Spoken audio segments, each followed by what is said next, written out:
And has there ever been a point in your life where you thought you wouldn't be able to run ever again? Yeah. January 2020, I went to run the Dopey Challenge with my husband in Disney World, and I started to have an endometriosis flare on the day of the 10K. It hurt to run, it hurt to breathe, and running 6 miles of a 10K, I didn't think there was any way I'd make it through the marathon. And then the most fun part was that Sunday for the marathon, not only did I have to run 26.2 miles, but we had to do it, and the low temperature I think was 70 degrees. So when it rains, it pours. And it made me realize that if I could run in 70 degrees,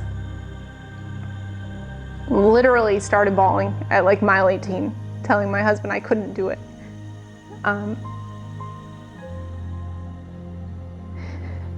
We came out of the animal kingdom and I saw my friends. This is going to be the first race that I'm going to have to walk off the course, and I'm going to have to walk off the course in Disney World. And I cried for probably 4 miles. And Bobby got me ice packs, and we came into Blizzard Beach, and the photographers were everywhere, and I was trying to like put some semblance of smile on my face. We completed the marathon. My time was terrible because it was hot as Hades, and obviously I struggled through every bit of it, but I didn't get hauled off the course, and I think that's all that really matters. And then I went in for surgery right away on the 20th of January, and ironically enough, I thought I had one spot on my liver, my rib cage, and my diaphragm of endometriosis. After surgery, my husband tried to explain to me all the things that the doctor had found. And my surgeon told me that when she spoke with my husband, he started crying because she had found so much endometriosis. It was literally like everywhere in my pelvis. And he couldn't imagine how I had continued to run and train with everything that I had going on. But, you know, running is my life. I would love for it to be a full-time career. I love coaching people, and I loved training people for Dopey, and I loved training people for the marathon. And so when I was so sick and I was struggling so much, going to all the doctors and not knowing what was wrong with me, you know, there were plenty of times that I didn't think I'd be able to run anymore. And I thought I was a pretty terrible mom because I couldn't really function anymore. So anyway, I had my surgery. I think Dr. Villasagar found, I think like 17 places that she biopsied.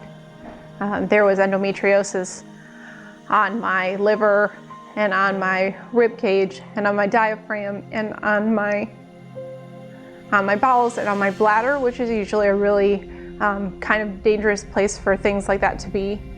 I had a full hysterectomy at 37 years old, which is not something that a lot of people have, and making that choice is not always easy.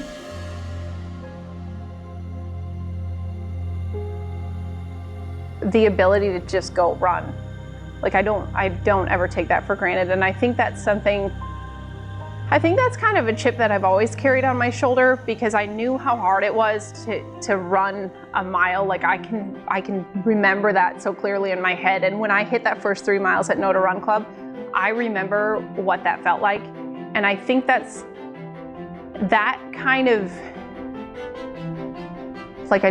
that kind of drive and freaking fight, I think is, I keep seeing it over and over in my running. Like I had to start at zero.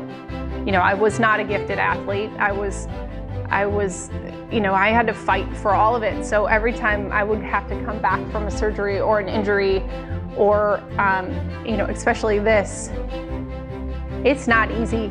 And man, I've cried so much in 2020, but I think that's what differentiates me. I think that's one of the reasons why I am an effective coach.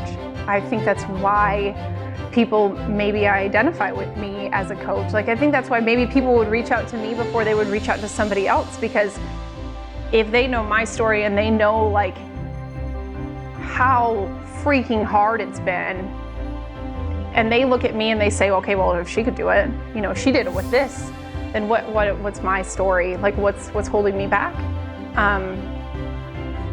I remember what it's like to start from nothing and have to work your way through every training run and being sore all the time, and feeling like it can't get any harder than this. And that's kind of what makes running the coolest sport ever, right? Because we're the only people that can do it for ourselves. So it's literally you against your legs and your mind. And there's no place I'd rather be.